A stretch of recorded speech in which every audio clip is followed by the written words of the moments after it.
This is the London Visited podcast on your favourite podcast provider, bringing to you the facts, history and information about different parts of this great capital. If you have been to London, are planning on visiting, live here or just love London from afar, then this is the podcast for you. Hi, I'm Steve and welcome to our podcast. We're here for all things London and to tell you more behind some of the iconic places and people in London's history. In this episode, we go to Admiralty Arch. Don't forget to visit and subscribe to our YouTube channel, London Visited, to see videos covering this place and so many others across London. Also, if you love the podcast and the channel, why not join us as a member? Join our group of what we like to call our London Visited Crown Jewels, where there are many different benefits, including members-only podcasts. Have a look by going to www.patreon.com/London Visited. And now to this week's podcast. Admiralty Arch is a landmark building in London, providing road and pedestrian access between the Mall, which extends to the southwest, and Trafalgar Square to the northeast. Admiralty Arch, commissioned by King Edward VII in memory of his mother, Queen Victoria, and designed by Aston Webb, is now a Grade 1 listed building. In the past, it served as a residence for the first Sea Lord and was used by the Admiralty. Until 2011, the building housed government offices. In 2012, the government sold the building on a 125-year lease for £60 million for a proposed redevelopment into a Waldorf Astoria luxury hotel and 4 apartments. The hotel is scheduled to open in 2022. The arch was designed by Aston Webb, who also designed the Victoria Memorial and the new facade of Buckingham Palace at the other end of the Mall. Admiralty Arch was constructed and completed in 1912. It adjoins the old Admiralty building, hence the name. The building was commissioned by King Edward VII in memory of his mother, Queen Victoria, although he did not live to see its completion in 1912. Admiralty Arch served as the official residence of the first Sea Lord, including Louis Mountbatten, 1st Earl Mountbatten of Burma. It also housed various government offices, initially for the Admiralty. The structure, which combines the features of a triumphal arch with those of a government office building, is asymmetrical. As viewed from the Mall, the right wing of the building has 1 floor more than the left. Below the cornice, there are 3 on the right, but just 2 on the left. A Latin inscription translated along the top reads, "In the 10th year of King Edward VII, to Queen Victoria, from most grateful citizens, 1910. Beneath the building is a warren of tunnels and chambers, including vaults which used to house the government archives. In 2000, the Cabinet Office moved into offices in the building, while maintaining its headquarters on Whitehall. It was also the home to the Prime Minister's Strategy Unit and the Social Exclusion Task Force. In 2011, as part of the UK government's austerity programme, the building became vacant and was put up for sale for a reported £75 million. In October 2012, the winning bidder was reported to be the Spanish real estate developer Rafael Serrano, who planned to turn the property into a luxury hotel. The property was sold as a 125-year lease. In August 2013, Westminster City Council granted full planning permission for the restoration and conversion of Admiralty Arch into a 100-room hotel, residences and private members club. There is reputedly an underground passage connecting Admiralty Arch to number 10 Downing Street. As the ceremonial entrance from Trafalgar Square to the Mall, itself the ceremonial road leading up to Buckingham Palace, Admiralty Arch plays an important role on ceremonial occasions. Processions at royal weddings, funerals, coronations, and other public processions, such as the 2012 processions at the end of the Olympic and Paralympic Games, all passed under its arches.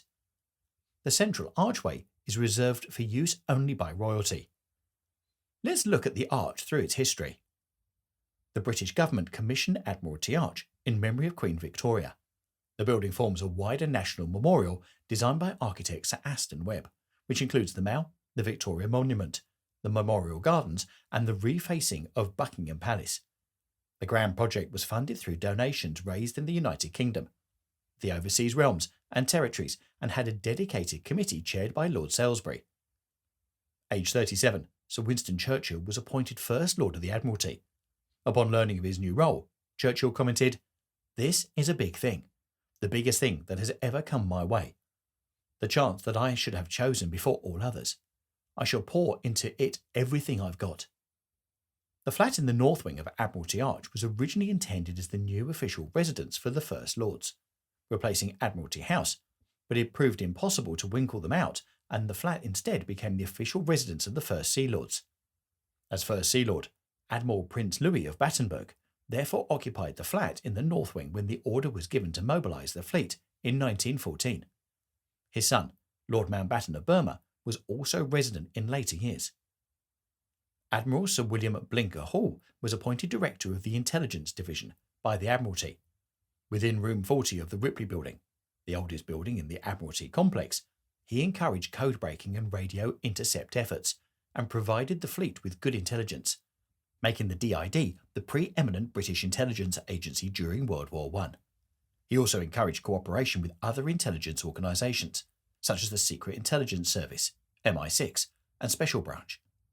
Perhaps the most important contribution of Room 40 to the war was the decryption of the Zimmermann telegram, which led the United States to declare war on Germany and join the Allied side. As First Sea Lord, Admiral David Beatty was involved in negotiations of the Washington Naval Treaty of 1922, which limited the navies of Britain, USA, and Japan to a ratio of 5, 5, and 3, with France and Italy maintaining small fleets. In 1927, Beatty led preparations for the Geneva Naval Conference from Admiralty Arch, but the parties failed to reach an agreement and the naval arms race continued, unabated afterwards. Ian Fleming worked as personal assistant to the Director of Naval Intelligence Division, Admiral John Godfrey. Their department became collectively known as Room 39, after the eponymous room at its heart, and Fleming played a key role in 30 Assault Unit, formerly the Special Intelligence Unit. Fleming went on missions throughout Europe, America, and Africa, coordinating special operations for the Allies.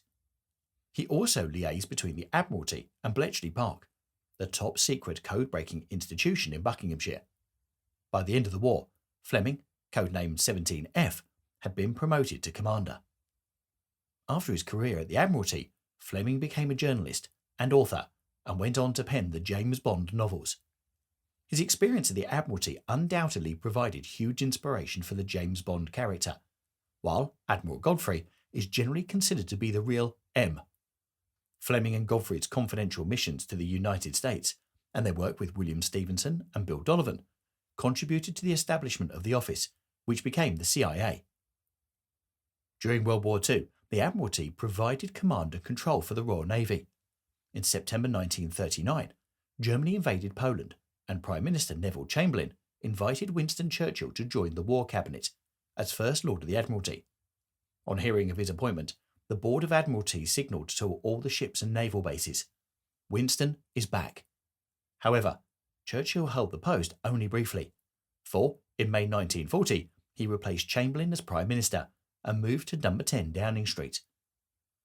At the coronation of Queen Elizabeth II, the return procession followed a 5-mile route from Westminster Abbey through Whitehall, Trafalgar Square, Pall Mall, Hyde Park Corner, Marble Arch, Oxford Circus, and finally down the Mall to Buckingham Palace.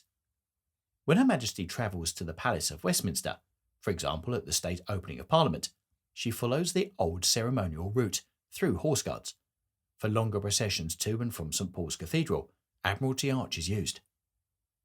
Following a distinguished career as a naval officer and statesman, Louis Francis Albert Victor Nicholas Mountbatten, 1st Earl Mountbatten of Burma, served his final naval posting as First Sea Lord and retired as a full admiral. This was the first case in history where both father and son had served as First Sea Lord. During his tenure, Lord Mountbatten occupied the official residence in the north wing of Admiralty Arch. He subsequently served as the Chief of the Defence Staff until 1965 and Chairman of the NATO Military Committee. During the Cold War, the Admiralty buildings contained many secretive departments involved in the planning in case of World War III. Admiralty Arch is known to have housed many of the records produced during this time. The Citadel, built in the early 1940s and known as the Bunker, would have been used as a nerve centre in case of a nuclear strike on the old Admiralty building on nearby Horse Guards Parade.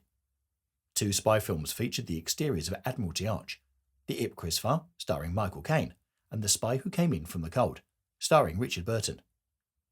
Admiral Sir Terence Lewin was regarded by many as the best admiral the Royal Navy has produced since World War II. During his tenure at Admiralty Arch as First Sea Lord, he secured a 32% pay rise for sailors to keep wages in line with civilian rates. Previously NATO Commander-in-Chief and Commander-in-Chief Fleet, responsible for the operation, resourcing and training of the ships, submarines and aircraft, and personnel of the Royal Navy until 2012. Lewin went on to become a member of the War Cabinet during the Falklands War, providing key support to Prime Minister Margaret Thatcher.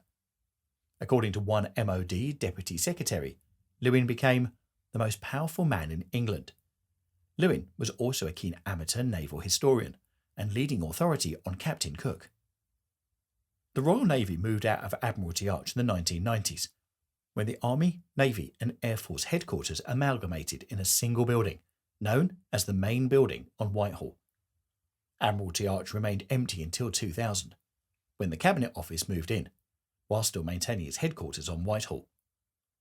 Admiral Sir Jock Slater was the last admiral to live in the north wing of Admiralty Arch, and played a key role in the 1998 Strategic Defence Review, having previously served as Commander-in-Chief Fleet and a major NATO commander.